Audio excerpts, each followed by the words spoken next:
Greetings, I'm Zach Van Tassel, and this is a preview of the topic for the September Kent Chronicles.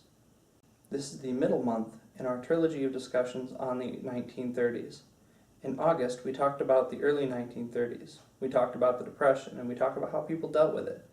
We touched on the Dust Bowl, and the Bonus Army, and FDR, and the beginnings of his New Deal.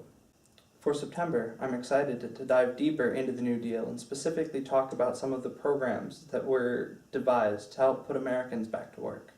One was the WPA. It was one of the larger programs that helped put people back to work, and in Washington state, over 54,000 people worked on various projects throughout the state.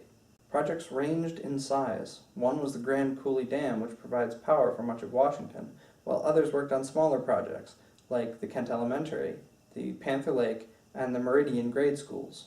But it wasn't all manual labor. The WPA also hired actors to put on cultural productions, and they hired writers who worked on the tourist information books that would become very important when the economy boomed again. Here in Kent, we had a local branch of the WPA with its office on the northwest corner of First Avenue and Titus.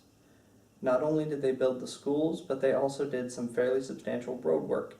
Another program, the CCC, provided work for young, unemployed, unmarried men between the ages of 18 and 25.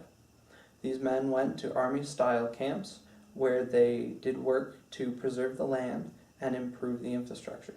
In this area, the closest CCC camp was the Saltwater State Park, but there were also 32 other camps in the region. So I invite you to join this discussion.